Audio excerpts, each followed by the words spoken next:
Welcome to the Solid Verbal. The Solid Verbal. Come after me! I'm a man! I'm 40! I've heard so many players say, well, I want to be happy. You want to be happy for a day? Eat a steak. It's that woo-woo! And now, Dan and Ty. Welcome back to the Solid Verbal, boys and girls. My name is Ty Hildebrand. Joining me, as always, over there in New York City, my man, Dan Rubenstein. Sir, how are you?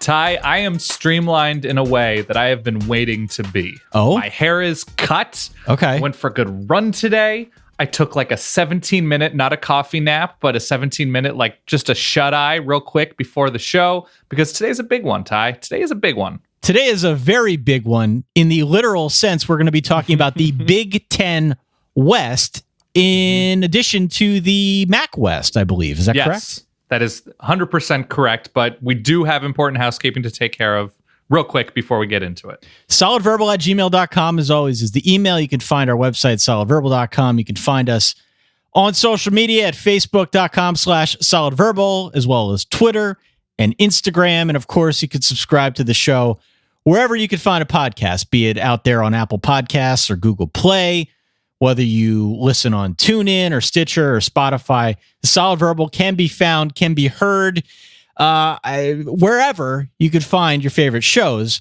Also, we're doing a live show. Is that accurate? Hell yeah, we are. How can people find tickets to the live show?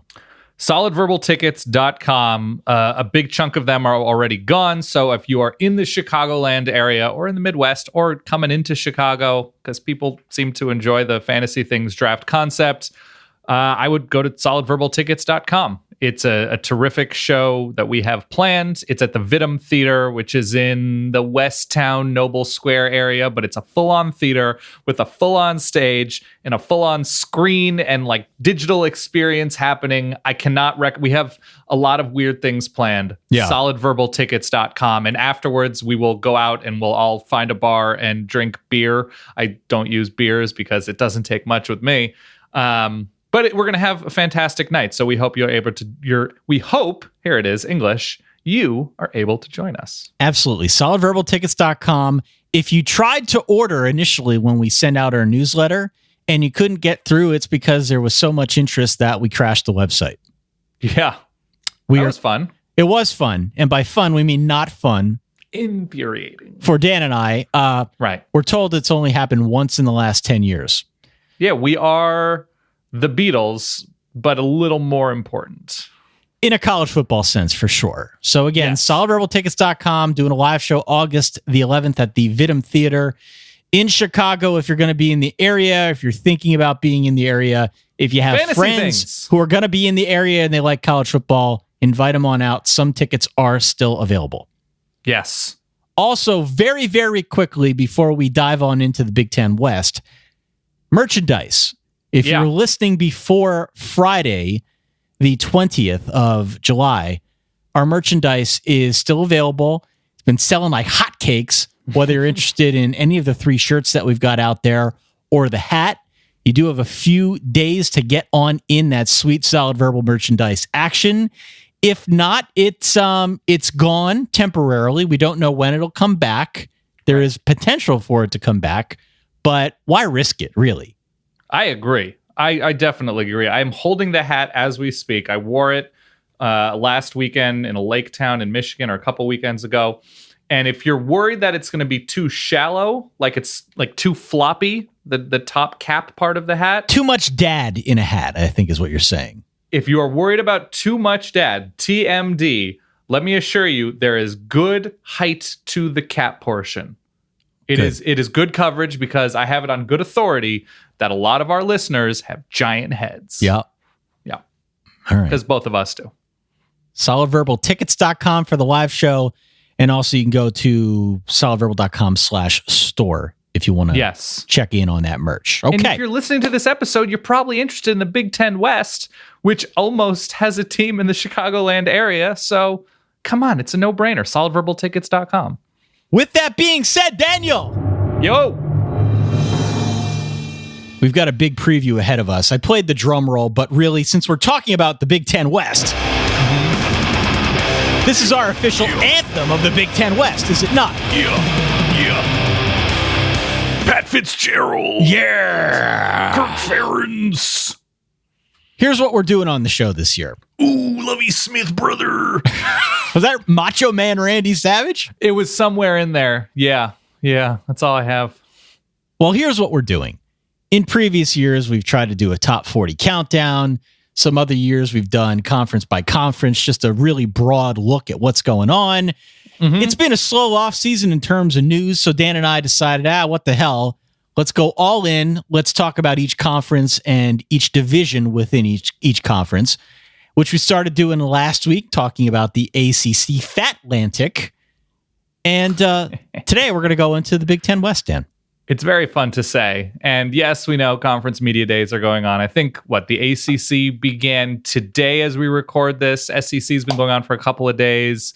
Big 12, I believe, has been going on for a day or two. I saw our pal Bruce Feldman out there, and Tom Herman said, in just responding to somebody who asked how many, what was it? It was like playmakers or game changers he had. He said, some. So we're just going to do previews. Okay. That's the lesson here. There are a lot of football players and coaches and games and situations to talk about and argue about and figure out why we care and why you should care, which is our general theme for our previews this year. It's the care factor. Even if you're a Texas Tech fan, even if you're a Georgia Tech fan, if you're an NC State fan, we are trying to sleuth out. We are your college football archaeologists. We are going to try and dust off those reasons to care about the Big Ten West, of which I think we have a good amount. Absolutely. So as you look at the Big Ten West as a whole, is there anything that jumps out to you? Because I'm speaking just broadly, not about a particular team, but how that side of the conference is shaken out. Because I know for me, there was a pretty glaring point that came across in some of my research. So at the top, and this feels like a very Big Ten West, or Big Ten in general word, but it feels very sturdy. Yeah. Even just the West. I think that's right.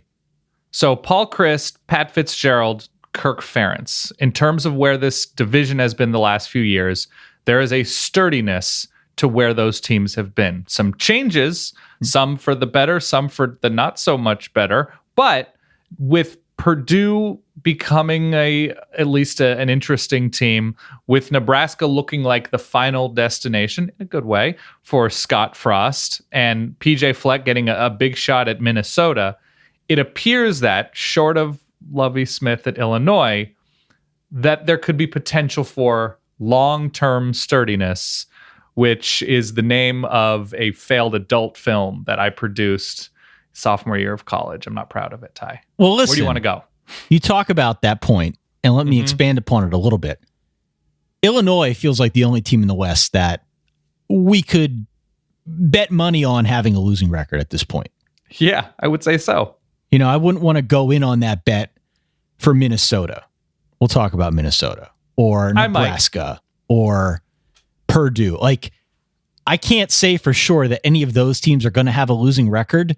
The only team on the Big Ten West side that you look at and you say, probably Illinois. But otherwise, I agree. Looking sturdy, long-term sturdiness. I think sounds Look it up right on IMDb. Long-term sturdiness. Let's start at the top. Wisconsin, I think, is your odds-on favorite to win that side of the conference. It's a similar team, I think, to what we saw last year, with a couple differences, a couple bullet points that we want to spike out here. I think the offense should be better, and I think that will make it more interesting of a team to follow, if only because the schedule will be more interesting as well. I think that's right. I think, when you look at some of the weaker divisions in college football, there are years where you look at, like last year with Wisconsin, with Minnesota, I think from a couple of years ago, when the schedule is just absurd. Wisconsin's got a tricky schedule this year. I think the big reason to care about Wisconsin is what you already said. It's a pretty similar team to a team that went undefeated last year during the regular season. That's a good reason to watch, and it's going to be a more difficult road this year. And they have what I think we consider to be a top 5 running back in the country. Sure. Taylor Tailback. Oh my God, yeah.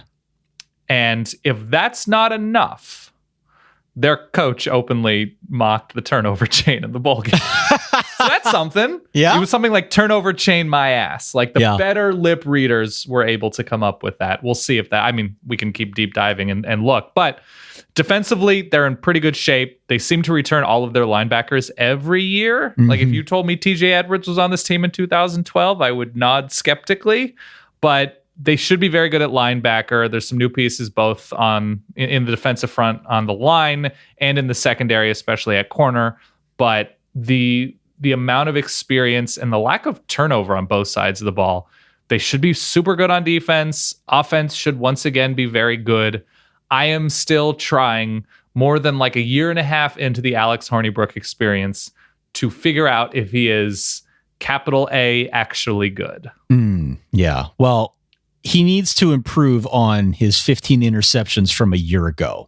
Yes. And he is playing behind a line that returns all 5 of its starters from the 2017 version. Like, think how crazy that is for Wisconsin. You know, to your point of the linebacking retention, if you were to tell me that these 5 offensive linemen were also on that 2012 team, I would also nod skeptically, because it feels like this is very much the case. Wisconsin just does running. They do defense and they do offensive line really, really well. Again, that is the case. They might have the best offensive line in the country, if nothing else, the most experienced offensive line in the country.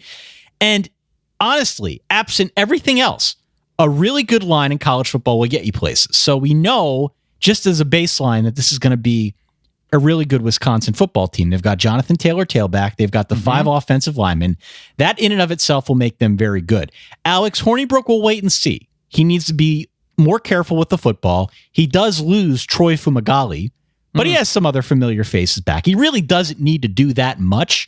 Right. It really would help if he didn't turn it over 15 times. All right. The road schedule is tricky. The road schedule is tricky. I do want to make one other point here on the defense. And you mentioned that there's not a lot of turnover, and that's true to some degree. They do only have 4 starters back from a year ago.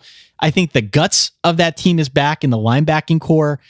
We said almost the same thing a year ago with Jim Leonard stepping in, a first-time defensive coordinator. What's it going to be like for him? He did an incredible job. It's so easy to gloss over how good of a job he did, because they just sort of always have a good defense, and it's been there since Dave Aranda and blah, blah, blah. But last year, his first year as defensive coordinator, his scoring defense was 3rd in the nation behind Alabama and Clemson. I don't know exactly what happens this year, but I can take a pretty damn good guess that it's going to be good again. So all of these indicators are very, very positive in favor of Wisconsin retaining its status as the top dog in the West. He also has a nose tackle who can do a standing backflip on sand. That's true. Yeah. Advantageous. If Alex Hornibrook has another year in which he shows a lot of promise, but screws up a bunch in the first half, if he doesn't take a step forward with all that returns around him on offense, it almost feels as if he will be one of those assembly speakers at a junior high who gets in front of kids and says, I had everything going for me. If it could have happened to me, it could have happened to you. I had the perfect life. Yeah. And that his parents at one point are like, we gave you everything. How did you end up very angry here, Dan? I know. So Alex Hornibrook has it all mapped out in a very advantageous way. And once again, the schedule, when we say it's a little trickier, they go to Iowa City, late September. They go to Michigan when Michigan should have some momentum and some idea of what they'll look like with Shea Patterson under center. And that's a week after they host Nebraska. They go to Northwestern, which is, as we've mentioned, a little bit tricky. A little trappy. Yeah. And then they luckily, the post Rutgers just smooth glide, and they go to Penn State. They go to Happy Valley. I don't know if that's a whiteout game. I don't have Penn State's schedule in front of me, but that should have pretty large Big Ten implications. So the common refrain from years past about Wisconsin isn't anywhere near true this season. Don't forget about Purdue. Yeah, that's true. Purdue's going to have some trouble stopping that rushing attack. We'll talk about that. I think so. In just a little bit, but yeah, things shaping up pretty well for Wisconsin. I think probably 1 or 2 losses on this schedule, just because of some of the road tilts that they've got. That wouldn't be out of the question for me, but still a really positive campaign. Yeah, they look like 10.5 wins. I will go with the over because of the experience and continuity. I think they go 11-1. Let's move on. Who is your next best team in the Big Ten West? That's a good question. Yeah. Because it would be fairly straightforward and boring to say Northwestern. They go 9-3 during the regular season last year. I'm not super big on Clayton Thorson. I think he's fine. No? I think they've been led by their defense, and I think the front looks good again this year. You should be able to pass on Northwestern some. I think I might go Iowa here. Okay. I think I like the ceiling of Nate Stanley more than I like the ceiling of anybody else in this conference right now. Interesting. How about that, Ty? That's interesting. Here's what's interesting about Iowa. So Iowa went 7-5 a year ago. Mm-hmm. Like this feels like a different set of ingredients for Iowa football in 2018. The saying about this isn't your father's whatever. Mm-hmm. Brian Ferentz can literally say it's not his father's Iowa because the ingredients are different this year. They still have the easy schedule. I'm going to go ahead and disagree with you on that. Well, hold on. Let me explain this out here. Okay. They still have the easier schedule that made them more of a featured bit on the podcast 2 years ago. Mm-hmm. Sure. But the other elements are somewhat different, right? What can you typically count on with Iowa football if you're just looking at the team as a whole? A lot of ball control. Yeah. Good defense, especially up the middle. Linebackers, pass rushers have been good in years past. Just those 2 points. I'm not sure they have either this year. I'm not sure they have the solid ball control running game. And I'm not sure about the reliable defense. The backfield's entirely new because Akram Wadley and James Butler are gone. But did nothing last year, essentially, in terms of efficiency. They were not where Iowa has been these past few years. Fair point. Yeah. But they're almost entirely new in the backfield. And there's even more of a question now because the offensive line replaces all 3 guys in the middle, both guards in the center. James Daniels was very good, yes. At this point, it's not something I feel terribly confident in, that ground control game. And then defensively, look, they're good at defensive end. They're going to get after the quarterback, but linebacker, really inexperienced. The defensive backfield, very to me. Yeah, I care. Boston, great one. The reason I care about Iowa football is because those 2 ingredients aren't there. And in addition to the fact that they've got another great schedule to make a run, if they do it, it's going to be on the arm of Nate Stanley. It's going to be because he balled out, because he threw 11 plus more touchdowns to Noah Fant at tight end, and because wait. Don't just skip over Noah Fant, though. Well, he was really good. He broke the school record. This is a full-on dude. You want to go dude alert? Noah Fant? Of course I do. That's fair to me. I'm just saying that if Iowa gets it done this year, it's not because of the ground game. It's not necessarily because of the defense. It's because Nate Stanley took another step forward. He connected with Noah Fant for a bunch more touchdowns. He connected with some good receivers who are retained from a year ago. Yeah. I think it will be more through the air than it will be on the ground, and maybe because of Iowa scoring more points than we're accustomed to. That's totally reasonable. I think Noah Fant gives them, as we saw last year at his best, gives them a weapon up the middle that should open things up somewhat for other receivers. I don't imagine, though, stylistically, Nate Stanley's throwing the ball 40 times. I just don't see them opening up the offense in that kind of way. But in the context of what Iowa has in front of them, here are their road games. Let's do that.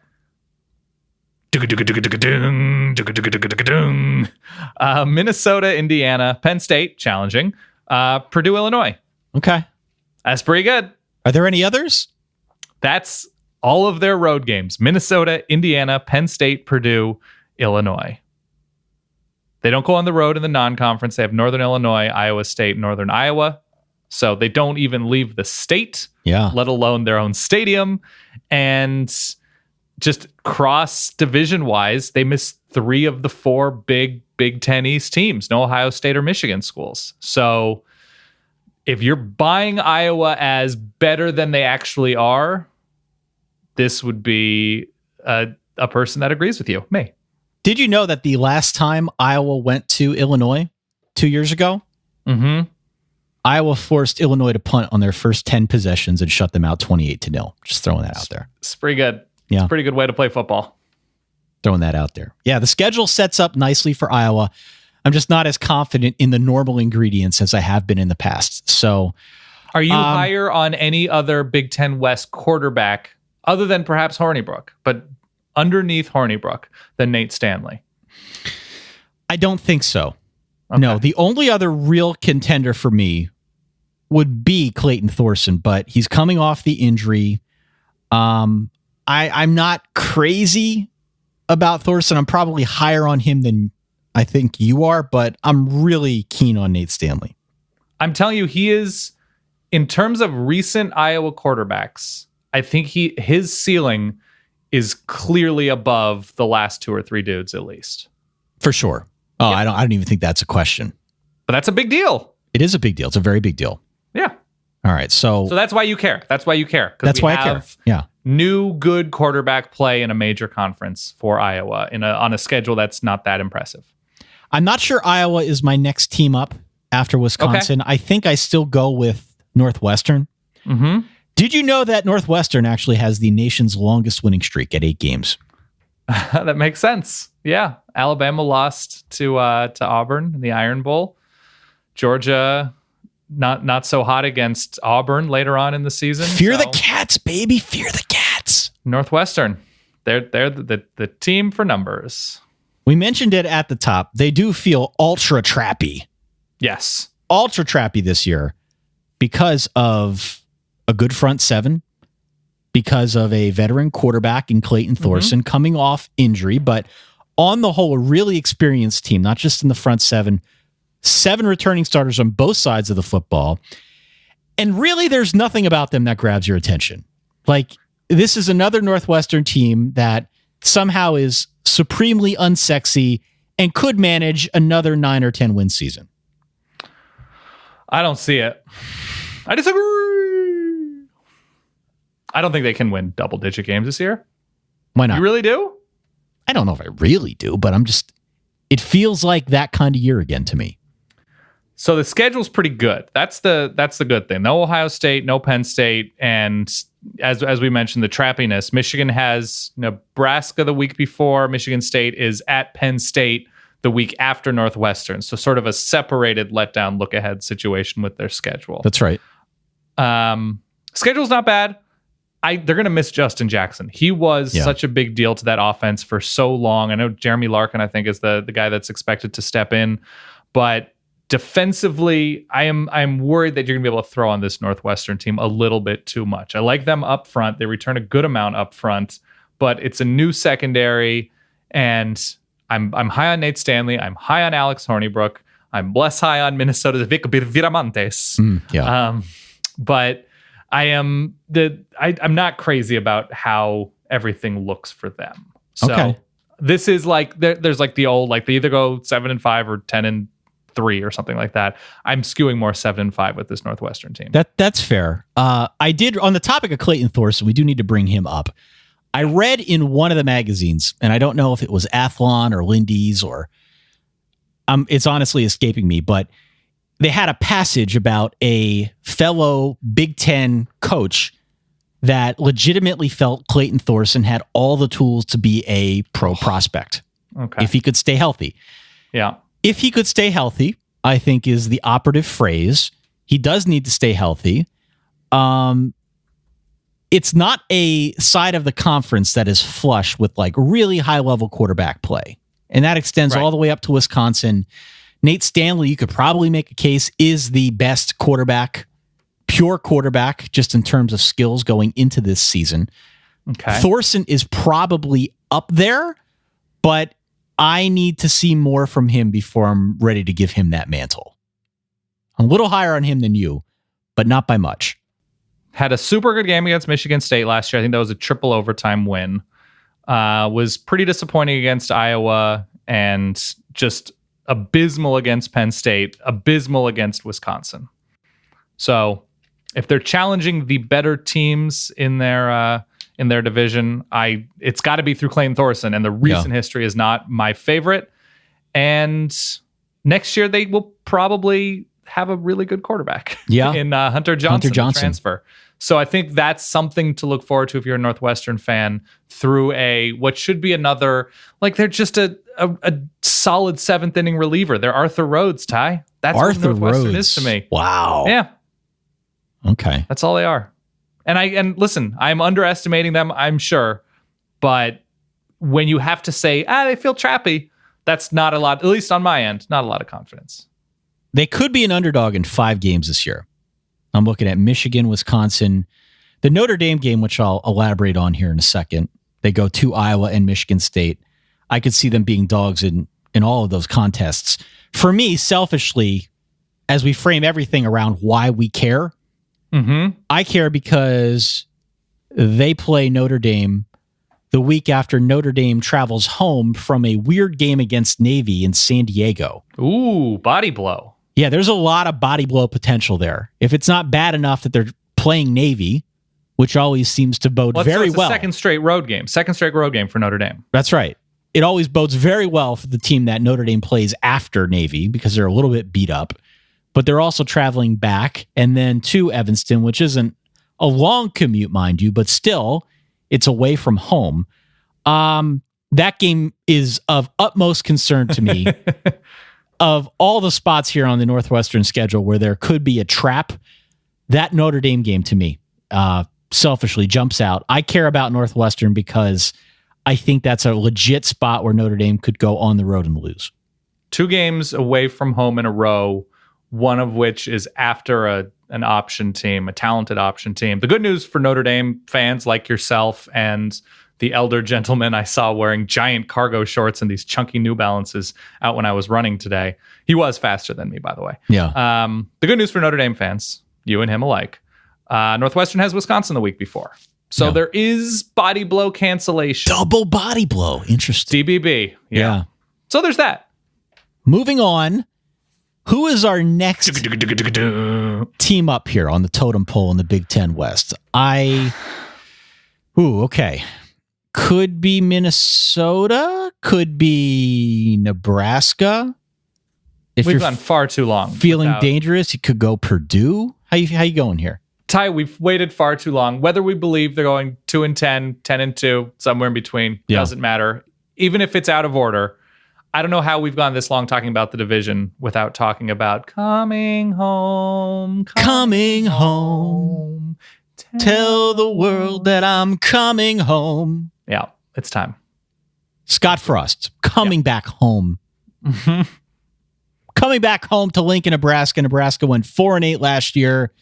They made a coaching change. They brought back native son, Scott Frost. And first and foremost, I care because we are going to see an infinite number of pictures of Scott Frost wearing that Nebraska Letterman jacket. Absolutely, we will. The Scott Frost welcome home / homecoming angle, I think, has to be very high up on our draft board for Fantasy Things Chicago. Almost unfair. Has to be a top 5 pick. Easily a top 5 pick. Yeah, that's a no-brainer. That is, I'm trying to think of the most no-brainer recent NFL draft pick to go like number 1, 2, 3. Saquon Barkley in the top 5. Let's use him. Saquon Barkley, Andrew Luck, any of these guys. Yes. Scott Frost comes home. His career has been as ideal as you would want, just in terms of who he's coached under, where he's recruited, and now his understanding, whether or not that's important or not, of his current place and Nebraska's current standing within the Big Ten and college football hierarchy. It's going to take a little bit. Yeah. But his tutelage, I love that word, has been pretty great. It's been working out pretty well for him. Let's talk about Nebraska in a little bit more detail. Mm-hmm. I'm interested because there are a number of dynamics at play. So we've got the obvious hype over the return of native son Scott Frost. He's returned from the tropics, surprisingly without a tan. Mm-hmm. But he's got the hopes of the fan base on his shoulders, blah, blah, blah. You know the drill. Yes. We've got the open question of a relatively experienced team playing in an entirely new system. Is that a good thing? I don't know. That's why I said it's an open question. Yeah. I have no idea, but it's interesting, right? Yes. Then we've got the ultimate counterbalance, which I think is the Big Ten's toughest road schedule. It is just brutal. It's really bad. It's real Get bad. a load of this Michigan. crap. Yep, Get a load go of for this. To Michigan, to Wisconsin, at Northwestern, at Ohio State, and at Iowa. Yeah. If Scott Frost, if he wins 2 of those, he's exceeding expectations. If he wins 3, just make the bust now. He's a god among insects if he wins 3 of those 5. So, you were specifically mentioning the road schedule, so you nailed all of those. Their non-conference schedule is Colorado, who's not great, but they've been developing talent pretty consistently under Mike McIntyre and did make the championship game in the Pac-12 a couple years ago. And they have a team that beat LSU last year. Mm-hmm. They have Troy. They have Neil Brown and the Trojans. Granted, it's in Lincoln, but Troy's not a no-brainer for Nebraska. This is a Nebraska team. You talk about the experience coming off of a loss to NIU. Good NIU team, but NIU. Yeah. And this feels strongly like a 6-6, 7-5 team that shows some flashes against the defenses that they can show flashes against later on in the season. Maybe they're pretty good against Iowa on the road. They should run all over Illinois, Minnesota. They can have some fun with, but Minnesota's got a pretty solid defense. I am not super bullish. That's the word I'm looking for, I think. Yeah. On Nebraska this season, just in terms of the new faces, the talent level from where it is right now to where it eventually will be under Scott Frost, whether it's Adrian Martinez, the true freshman, who at one point was, I think, Cal, Tennessee commitments. Tristan Gebbia is the other. Gebbia? I don't know. I will eventually know, I promise you. I should know because he went to my high school. Uh-oh. Calabasas High Zone. So I think there are things to be encouraged about. Trey Bryant is a name that a lot of people still have some optimism about, myself included. Seems to be pretty talented. But in terms of threatening for a division, they're at least a year away. Oh, they're definitely a year away, but you mentioned the quarterback race. We've got a redshirt freshman in Gebbia, whatever, and Adrian Martinez, a true freshman who was flipped, came over to Nebraska, one of the big catches for Scott Frost in his first semi-recruiting season. Whoever it is actually going to have a pretty good duo out wide in Stanley Morgan and J.D. Spielman. 2 playmakers out that they can throw to, and I'm interested to see how Scott Frost will utilize them. I tend to agree with you that this is certainly not a team ready to contend for a division. I think the real game here will be contending for a bowl. That seems like the reasonable expectation. The reason to care is Scott Frost homecoming, whether or not some guy stands up in the middle of a press conference and yells at him that he owes him $38 and has for the last 27 years.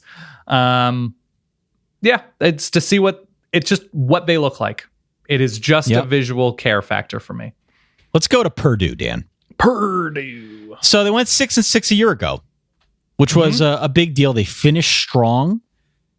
The question this year is really going to be super fun bowl game. Really going to be defense, right? Because you'll remember what Braum did a year ago. He came in, and it was like an instant turnaround story on the defensive side of the ball. They were almost like 2 touchdowns better in terms of points allowed per game than 2016. Instant turnaround story. Jeff Braum pulling all the right switches.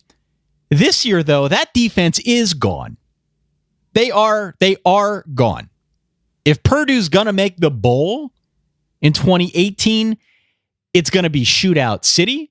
It's going to be like 3,000 yards on the arm of our boy Elijah Sindelar, a.k.a. the college football Sindelarity. I'm pretty high on Purdue overall if they're able to keep Jeff Braum. He had a pretty significant offensive jump in year 2 with the Hilltoppers of Western Kentucky.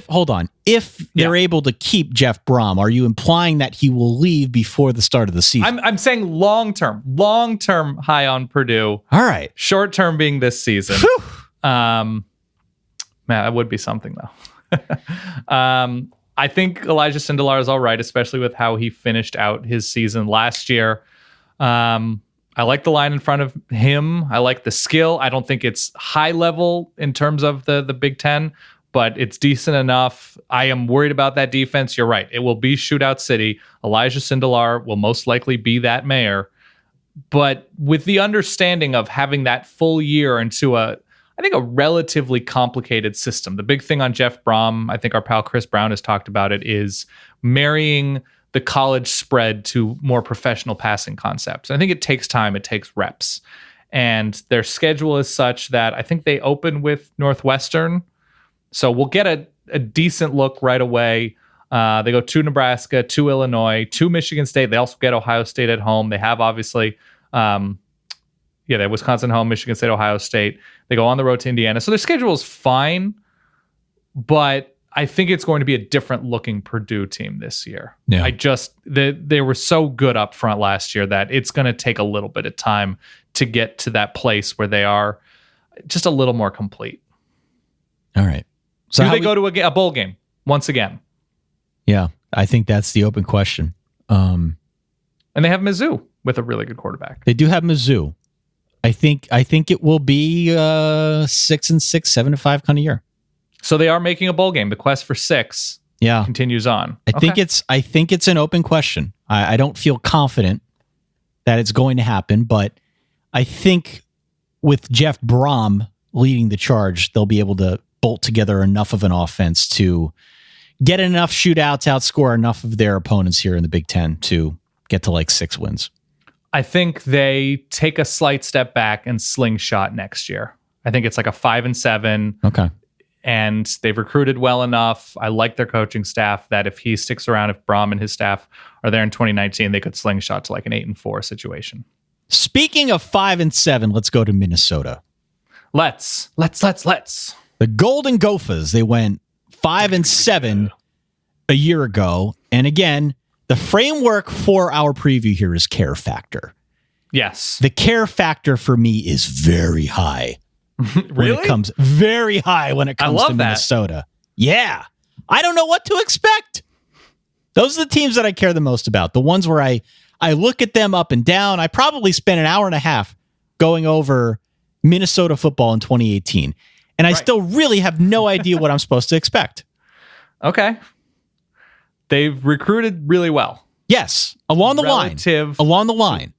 Yes, they've recruited really well on the line. Even there's a receiver coming in that I remember liking a lot, watching his tape during the signing day spectacular week or whatever. Minnesota has, if they work in the younger players that PJ Fleck and his staff have recruited, I think they show some flashes. I think it was Rashad Bateman. I think that's who that receiver is. Anyway, they have the giant, remember the Daniel Tele, whatever his name is from IMG. Andy Staples profiled him at one point. He was like 6'8", 400. Yeah. I think he's down a few dozen pounds. But they've recruited well along the offensive line. I don't think the skill talent is really there in terms of experience and ceiling. Defensively, they should be solid. I'm careful to be too optimistic with Minnesota because quarterback is not there. Here are your options at quarterback, Dan. Yeah. Give me a confidence level in this position group, okay? I'm ready. You've got options. You've got a redshirt freshman by the name of Tanner Morgan. Sounds like a quarterback, yes. You've got another redshirt freshman named Zach Anixstad. Okay. Yep. Sounds like an Eastern European country. Okay. We've got Vic Viramontes. Vic Viramontes, former Cal quarterback, never got in there, then went to a junior college and now has transferred to Minnesota. Physical tools, like he's solid. He's built really solidly. So if that is important to you, boy, are you going to be excited. Built solidly. Those are your three options. How do you feel? 1 to 10 level of confidence.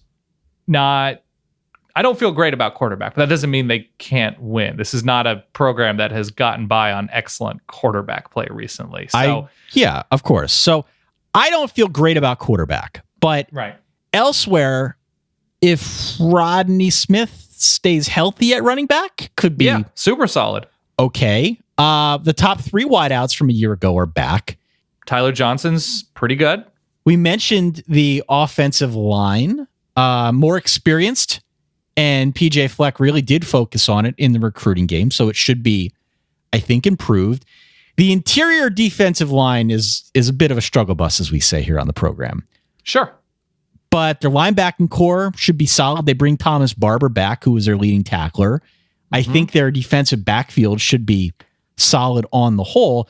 Again, much in the same vein as Northwestern. Zero sexiness on this team.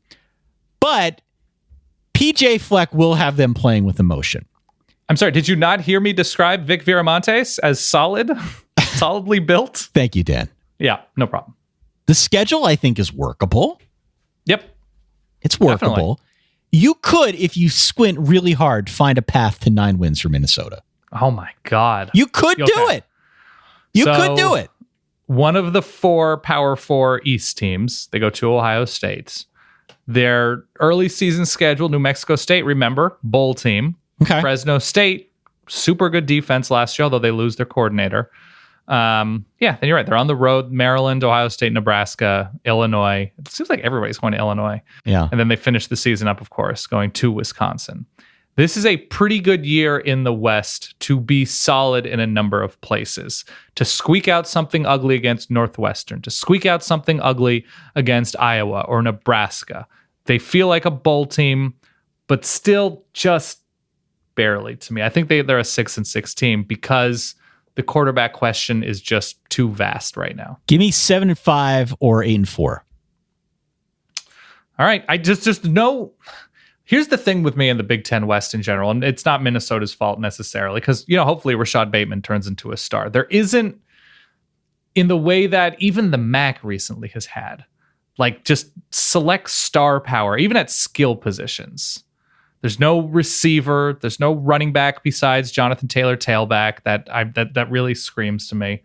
And so when you have that lack of game changers, and I think Nate Stanley, once again, is going to be very good, but just in terms of all-purpose weapons, then suddenly a team that is just sort of solid in a number of places has some shots. Yeah. All right. That's all I have.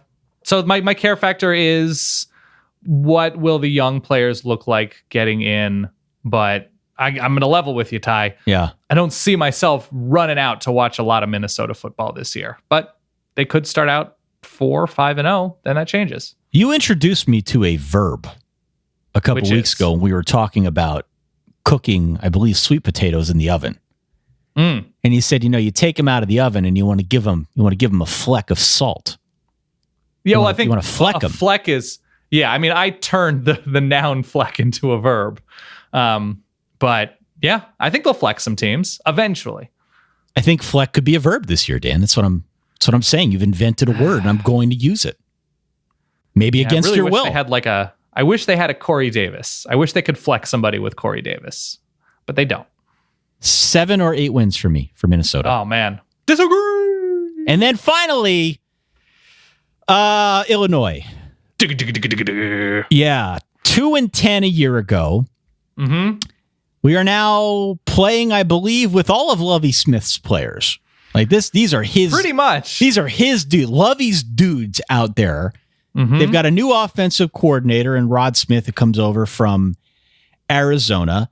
Did well there. He did. The best thing I can say is that I think they will be better on the whole, which isn't hard because it went 2-10 a year ago, but better on the whole.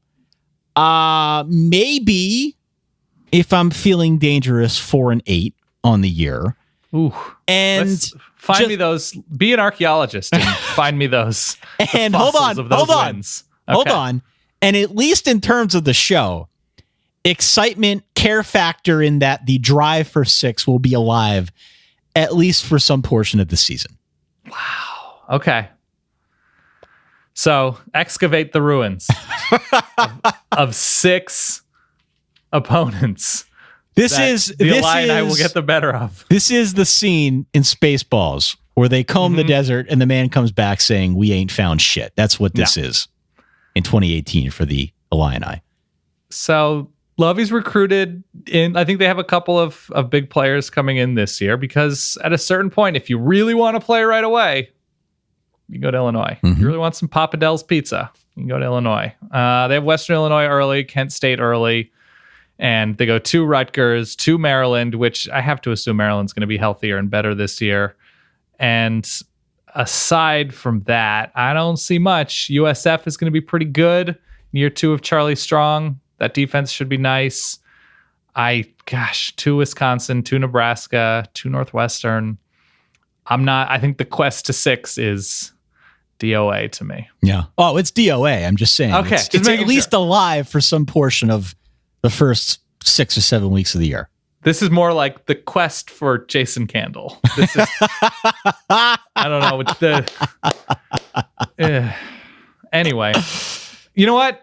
I really did like 2007 and watching Juice Williams and Martez Wilson, all those guys, Aurelius Ben. And I hope for Illinois fans whose basketball has also been disappointing since like D Brown and whatever, the James Augustine, that Luther Head. You remember that team? Yeah, sure. They are a golf and tennis school right now. And hope it changes at some point. A golf and tennis school. Ever a compliment. One of the Wimbledon, the guy that beat Federer at Wimbledon, Kevin Anderson, Illini. Boom. Huge moment. There you go. Embrace Kevin Anderson. So there you go. That's your Big Ten West. Are we in universal agreement here that Wisconsin's winning the West? Wisconsin's winning the West. We disagreed with second place. I think it's Iowa. You seem to allude to Northwestern love. After that, I'll go. Oh God, it gets real fast. Sturdy though, Dan. It's long-term sturdy. So are you higher on Purdue or Minnesota? I'm higher on Minnesota. Okay, we disagree. I'm gonna go Purdue barely there, and then I guess Nebraska, then Minnesota, then Illinois. All right. Let's very quickly shift our focus to another Western-oriented division. Yes. Same general region of the country, again, using our Netflix comparison. If you like the Big Ten West, perhaps you might also be interested in the MAC West, Daniel.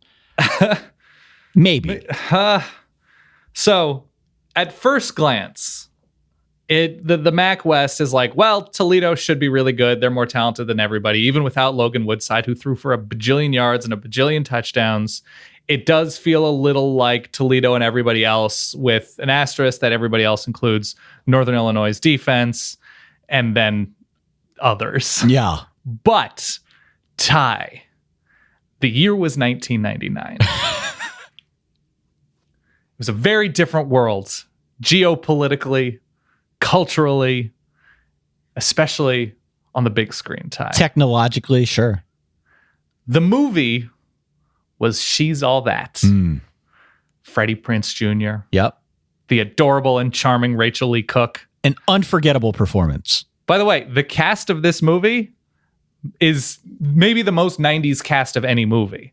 Matthew Lillard, Paul Walker, Jodie Lynn O'Keefe. Don't slip on Jodie Lynn O'Keefe. Anna Paquin, Kieran Culkin, Usher, Lil' Kim, and Gabrielle Union. Wow. This is a heavyweight cast, and I bring up the movie She's All That because it is ridiculous, because from the moment it begins, Rachel Lee Cook is charming and adorable and good looking, and they merely take off her glasses, and she goes from trash to treasure. So, I went and looked at these teams in the MAC West, and as it turns out, Ty, I know where you're going with this. We have a theme of from trash to treasure, and we just have to figure out who's taking those glasses off. Okay. So 2013, Western Michigan, 1-11. 2016, 12-0. 2015, Eastern Michigan, 1-11. 2016, 7-5. 2007, Northern Illinois, I want to say a retired coach's final season, 2-10. 2012, the Orange Bowl, 11-1. 2009, Toledo, 5-7. 6 years later, new coach. Well, new coach is Matt Campbell and Jason Candle. Toledo goes to 9-2 in 2015. Finally, Ball State, 2-10. We had somebody on the subreddit say, can't wait to hear what they have to say about Ball State. Same. 2009 Ball State 2-10. 2013 Ball State 10-2. This is the She's All That division of college football, and you can't convince me otherwise. The only question is, who is all that? Was there a Back to the Future kind of time jumping component in She's All That? Because I caught a little bit of that there in your Was preview. there? I don't even know. You were jumping around from 2009 to 2013. Oh, yeah, I was just saying, and all of these teams, because Central Michigan is dead to me for what they did to me in 2008. Right. And Northern Illinois is, I mentioned them, but they've been consistently pretty good under Rod Carey. All of these teams have had low and high points. Yeah. No, I got pretty quickly. Okay. So just got to take those glasses off. Again, Toledo is the favorite. Yeah. But I am going to say I don't feel good about She's All That in Ball State this year, but they'll be healthier, and that's better. It's a shame that Brogan Roback is gone for Eastern. He has Michigan, been a mainstay. Yeah. Okay. And they're still a good comeback story. They've been, they were really awful. They won 1 or 2 games for like 5 straight years. If there is a team to knock off Toledo, I think it is Sutton Smith, who is 1000% a dude. And very Please angry. play it. Very angry. Oh. I would also add that Western Michigan is still rowing the boat. They're still rowing the boat. They're still very feisty. They're okay at quarterback. They're recruiting somewhat decently well. Yeah. Western Michigan is in an okay place right now. So medium term, I won't say short term 2018, but somebody's going to Freddie Prince the hell out of the MAC from this division. And I can't wait to see who. All right. Good movie. Not bad. Yeah, not bad. Yeah. So there you go, Dan. Yeah, Western themed evening here on the podcast, starting in the Big Ten West, closing out with the MAC West, and moving forward now into a new era of the summertime, a new era of the preseason for us here on the podcast. Starting this coming Sunday, we will be releasing 2 shows a week. Oh my God, Ty, it feels so real. We've actually planned all this out for the first time ever, the first time in 10 years of doing the show, that we've charted a path forward. And we've gotten to a point now where we believe if we do 2 shows a week between now and the start of the year, we will not only have enough preview content to do it, but we'll also be able to fit in some other fun stuff along the way, like our Fantasy Things live show, which will be dropping on the podcast audio feed at some point following our live show, again, out in Chicago, August the 11th, solidverbaltickets.com. Tickets still available. We're also planning a really fun show with our friend Bill Barnwell. It's turned into like a summertime staple where we talk about something fun. 2 years ago, it was emo. Last year, it was video games. 90s sports video games, yeah. Yeah, this year, what did we decide on? 90s something? So it's sort of a chili, a stew of 90s stuff that we've discussed. Okay. Possibly, it will have to do with the online and pop culture world of the 90s and who we were as like 13 to 15 year olds, in probably not a super flattering way for any of us. Nope, definitely not. But we're going to have that show in there woven in somewhere as well. There'll be Q&As and a bunch of other fun stuff as we plod forward now through July, throughout August, previewing conferences, previewing divisions, talking about other fun stuff here and there. But before you know it, it'll be the season, end of August. So, yeah. Little sixpence, none the richer. I feel this in my heart right now. Okay. Ty, it's been an absolute pleasure talking about not just the Big Ten West, but the MAC West and Freddie Prince Jr. Yes. I appreciate your time. Oh, there she is. It's a very weird way to close the show. It's been like 20 years since that movie. Oh, God. We are ancient. Thank you for listening. SolidVerbalTickets.com. Hope to see you in Chicago. For that guy over there, my good friend Dan Rubenstein, for myself, Ty Hildebrandt. Catch you all in just a few short days. In the meantime, stay solid. Peace.